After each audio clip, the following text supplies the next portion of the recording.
Hello student, success coaching classes में आपका स्वागत है। यदि आप चैनल में पहली बार आए हैं तो चैनल को सब्सक्राइब कर ले और बेल आइकन को ऑल में प्रेस कर ले ताकि आने वाले सभी वीडियो का नोटिफिकेशन टाइम पर मिल जाए। आज हम लोग डिस्कस करने वाले हैं क्लास 11th का और इकोनॉमिक्स का, जो आपका 3 अगस्त को वीकली टेस्ट होने वाला है। इसके लिए हमारा वीडियो का ये हमारा सेट 1 होने वाला है। तो सेट 1 वीडियो में हम लोग डिस्कस करेंगे चैप्टर नंबर 3 का आंकड़ों का संगठन का मोस्ट इंपॉर्टेंट आपको ऑब्जेक्टिव प्रश्न बताने वाले हैं, जो आपका वीकली टेस्ट में आएगा। तो चलिए हम लोग देखिए, सबसे पहला यहाँ पर क्वेश्चन हमारा आ रहा है, अपरिष्कृत आंकड़ों को क्रमबद्ध कैसे किया जाता है? संग्रहण के द्वारा किया जाता है, प्रस्तुतिकरण के द्वारा किया जाता है, वर्गीकरण के द्वारा किया जाता है, या सरणीयन के द्वारा किया जाता है? तो याद रखिएगा, वर्गीकरण के द्वारा इसका किया जाता है। राइट आंसर ऑप्शन नंबर 3 है। आगे देखते हैं बाबू क्या हो जाएगा। क्वेश्चन नंबर 2 क्या बोल रहा है? अपरिष्कृत आंकड़ों को संक्षिप्त एवं बोधगम्य बनाया जा सकता है तुलना के द्वारा, संग्रह के द्वारा, प्रस्तुतिकरण के द्वारा या वर्गीकरण के द्वारा। तो याद रखिएगा बाबू, इसका राइट आंसर हो जाएगा हमारा वर्गीकरण के द्वारा बनाया जा सकता है। आगे यदि हम लोग देखते हैं क्वेश्चन नंबर 3 क्या बोल रहा है? आंकड़ों को जब समय अवधि के आधार पर वर्गीकृत किया जाता है तो उसको हम लोग क्या बोलते हैं? मात्रात्मक वर्गीकरण, भौगोलिक वर्गीकरण, या कालानुक्रमिक वर्गीकरण, या हमारा ऑप्शन नंबर 4 यहाँ पर देखिए क्या है, ऑप्शन नंबर डी हमारा गुणात्मक वर्गीकरण। तो इसका राइट आंसर हो जाएगा हमारा ऑप्शन नंबर सी ही हो जाएगा।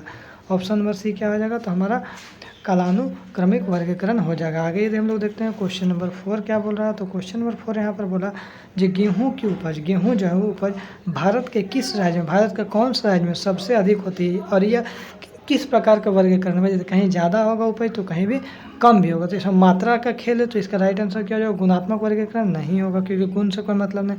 काल श्रेणी वर्गीकरण नहीं होगा, स्थानिक वर्गीकरण नहीं होगा, क्या होगा? मात्रात्मक वर्गीकरण होगा। आगे यदि देखते हैं, लिंग के आधार पर भारतीय जनसंख्या को पुरुष एवं महिला 2 वर्गों में विभाजित करना निम्न में से किसका वर्गीकरण का उदाहरण होगा? तो याद रखिएगा, किसका वर्गीकरण का उदाहरण होगा?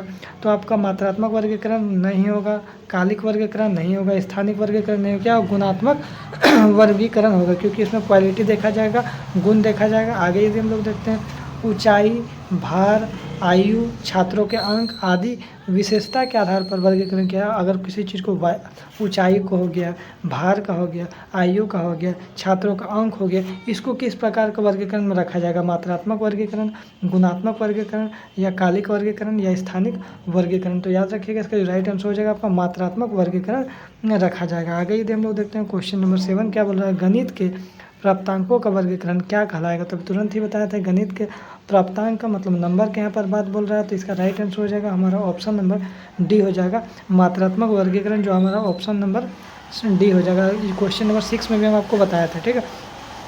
आगे देखिए, परिवर्तन के आधार पर चर को कितने वर्गों में वर्गीकृत कर सकते हैं? तो देखिए, परिवर्तन के अगर आधार बोलेगा, परिवर्तन के आधार पर चर को कितने भाग में हम लोग वर्गीकृत कर सकते हैं? तो याद रखिएगा, हम लोग 2 भाग में वर्गीकृत कर सकते हैं। आगे यदि हम लोग देखते हैं क्वेश्चन नंबर 9 क्या बोल रहा है? अपरिष्कृत आंकड़ों को मात्रात्मक चर में कैसे वर्गीकृत किया जा सकता है? वर्गीकरण, सरणीकरण, बारंबारता वितरण, या प्रस्तुतिकरण हो जाएगा। तो याद रखिएगा, इसका जो राइट आंसर हो जाएगा हमारा ऑप्शन नंबर सी हो जाएगा, राइट आंसर बारंबारता वितरण हो जाएगा। आगे यदि हम लोग देखते हैं क्वेश्चन नंबर 10 क्या बोल रहा है? जो बारंबारता वितरण सारणी में प्रत्येक वर्ग किससे घिरा हुआ है? तो याद रखिएगा, इसका जो राइट आंसर हो जाएगा हमारा ऑप्शन नंबर सी हो जाएगा, वर्ग सीमा से घिरा हुआ। आगे यदि हम लोग देखते हैं, वर्ग 20, 30, 40 से 50 में से निम्न वर्ग सीमा कौन सी है? तो याद रखिएगा, हमारा निम्न जो वर्ग सीमा हो जाएगा हमारा ऑप्शन नंबर डी हो जाएगा। देखिए, इसमें आपको 20 हो जाएगा, इसका क्या हो जाएगा? 40 हो जाएगा। निम्न वर्ग सीमा क्या हो जाएगा? 20 और 40 हो जाएगा। उच्च वर्ग सीमा बोलेगा तो 30 और 50 हो जाएगा। आगे यदि देखते हैं, उच्च वर्ग सीमा तथा निम्न वर्ग सीमा के बीच का जो अंतर होता है उसको हम लोग क्या बोलते हैं? तो याद रखिए, उसका हम लोग अंतर को वर्ग अंतराल बोलते हैं। क्या बोलते हैं? वर्ग अंतराल बोलते हैं। आगे देखते हैं, वर्ग चिन्ह या वर्ग मध्य बिंदु का सूत्र क्या होगा? तो याद रखिएगा, इसका राइट आंसर हो जाएगा हमारा ऑप्शन नंबर सी हो जाएगा। तो उच्च वर्ग सीमा आप प्लस निम्न वर्ग सीमा डिवाइड बाय 2 कर दीजिएगा, तो हमारा क्या वर्ग चिन्ह निकालने की फॉर्मूला होता है, उच्च वर्ग सीमा प्लस निम्न वर्ग सीमा डिवाइड बाय 2। आगे देखते हैं, अगर हमारा क्वेश्चन नंबर हमारा 14 क्या बोल रहा है? तो क्वेश्चन नंबर 14 क्या बोला? वर्ग 10 से 20 तथा 30 से 40 में उच्च वर्ग सीमा कौन सा होगा? तभी तुरंत बताया, तो उच्च वर्ग सीमा क्या हो जाएगा? तो राइट आंसर इसका 20 है, इसका क्या हो जाएगा? 40 हो जाएगा। तो इसका राइट आंसर 20-40 कहाँ है? तो 20-40 हमारा ऑप्शन नंबर डी में है, तो हमारा 14 का क्या हो जाएगा? डी हो जाएगा। आगे यदि हम लोग देखते हैं 15 का, किसी बारंबारता वितरण का आलेख्य प्रस्तुतिकरण क्या कहलाता है? तो याद रखिएगा क्या कहलाता है आलेख्य प्रस्तुतिकरण। तो याद रखिएगा बारंबारता वक्र कहलाता है। क्या कहलाता है? बारंबारता वक्र कहलाता है। आगे देखते हैं चरों का उच्चतम और न्यूनतम प्रेक्षणों के बीच का अंतर क्या कहलाता है? तो याद रखिएगा बीच का जो अंतर होता है उसको हम लोग क्या बोलते हैं? परास बोलते हैं। क्या बोलते हैं? जैसे आप याद रखिएगा मान लीजिए 2, 4, 6 और 8 इसका परास निकालना है तो सबसे उच्चतम मान और सबसे न्यूनतम मान को घटा देंगे। तो 8 में से 2 घटाएंगे तो हमारा क्या हो जाएगा? 6 हो जाएगा, जिसको रेंज बोलते हैं इंग्लिश में, हिंदी में क्या बोलते हैं? परास बोलते हैं। आगे देखते हैं निम्न में से परास का सूत्र क्या होगा? तो परास का सूत्र जो होगा उसमें से क्या होगा? तो याद रखिएगा इसका जो राइट आंसर हो जाएगा हमारा ऑप्शन नंबर सी, वर्गों की संख्या गुना वर्ग अंतराल हो जाएगा। आगे ये देखते हैं क्वेश्चन नंबर 18 क्या बोल रहा है? यदि परास 60 है और वर्ग अंतराल 10 है तो वर्गों की संख्या कितनी होगी? तो याद रखिएगा इसका जो राइट आंसर हो जाएगा हमारा ऑप्शन नंबर बी हो जाएगा। ऑप्शन नंबर बी, मतलब 60 को अगर हम लोग 10 से भाग करेंगे तो हमारा वर्गों की संख्या 6 निकल जाएगा। आगे यदि हम लोग देखते हैं क्वेश्चन नंबर 19 क्या बोल रहा है? यदि वर्गों की संख्या 2 है और वर्ग अंतराल 50 है तो परास क्या होगा? तो परास क्या होगा? तो याद रखिए इसका राइट आंसर हो जाएगा 2 को अगर हम लोग तो क्या बोल रहा है? वर्गों की संख्या और गुना हम लोग क्या वर्ग अंतराल को गुना कर देंगे तो हमारा क्या निकल जाएगा? परास निकल जाएगा। तो 50 दूनी क्या हो जाएगा? हमारा 100 हो जाएगा। क्या किए? तो याद रखिएगा वर्गों की संख्या को गुना कर दिए, वर्ग अंतराल से कर दिए, तो 2 को 50 से गुना करेंगे तो हमारा परास निकल जाएगा। तो हमारा फॉर्मूला क्या हो जाएगा? परास बराबर वर्गों की संख्या गुना वर्ग अंतराल। ठीक है, आगे देखते हैं क्वेश्चन नंबर 20। अब देखते हैं क्वेश्चन नंबर 20 क्या बोल रहा है? समावेशी विधि के अंतर्गत क्या होता है? तो याद रखिए समावेशी विधि होता है उसके अंतर्गत क्या करते हैं? किसी वर्ग का निम्न सीमा तथा उच्च वर्ग सीमाओं के मूल्य के मानों को शामिल किया जाता है। ऑप्शन नंबर सी हमारा बिल्कुल राइट आंसर हो जाएगा। आगे यदि हम लोग देखते हैं क्वेश्चन नंबर हमारा अपवर्जी विधि के अंतर्गत क्या होता है? याद रखिए अपवर्जी विधि जो है उसके अंतर्गत क्या होता है? किसी वर्ग का निम्न वर्ग सीमा, किसी वर्ग का निम्न वर्ग सीमा को वर्ग अंतराल समावेशित करते हैं। किसी वर्ग के निम्न वर्ग सीमा को वर्ग अंतराल से समावेशित करते हैं, उसी को हम लोग अपवर्जी विधि के अंतर्गत करते हैं। आगे यदि हम लोग देखते हैं 22 क्या बोल रहा है?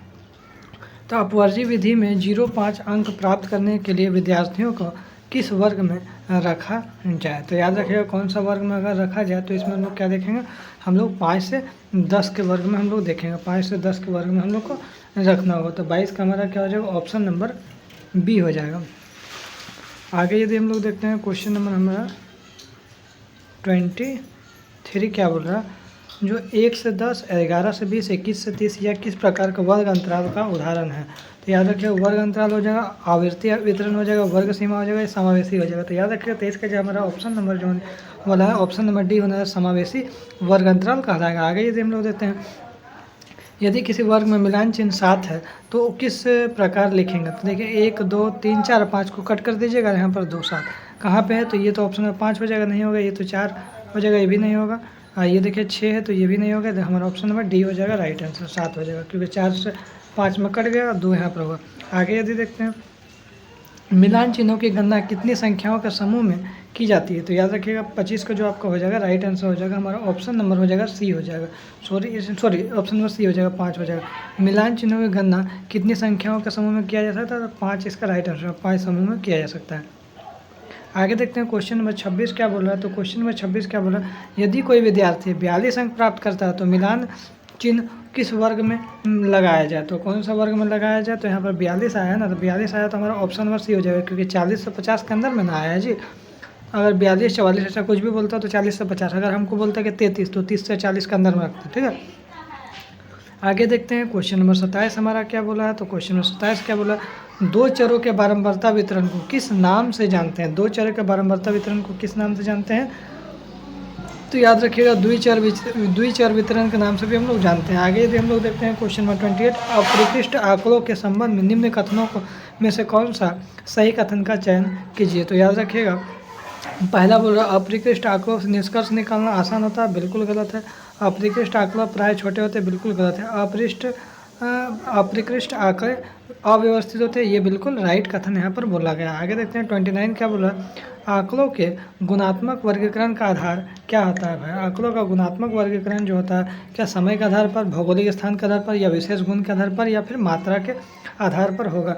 तो याद रखिएगा सर जी यहाँ पर गुणात्मक वर्गीकरण मतलब गुण के आधार पर होगा, तो विशेष गुण है राइट आंसर हो जाएगा। आगे देखते हैं 30 क्या बोल रहा है क्वेश्चन, आंकड़ों का कालिक वर्गीकरण का आधार क्या होता है। कालिक जो वर्गीकरण उसका आधार क्या लेते हैं, समय, भौगोलिक स्थान, विशेष गुण या मात्रा। तो याद रखिए इसका राइट आंसर हो जाएगा समय, क्योंकि ठीक है। तो इसमें आपको टोटल 30 क्वेश्चन डिस्कस किए। तो यदि आपको वीडियो अच्छा लगे तो लाइक करिएगा, शेयर करिएगा, चैनल में अगर नए हैं तो चैनल को सब्सक्राइब जरूर करिएगा। फिर मिलते हैं नेक्स्ट वीडियो में। Thank you so much.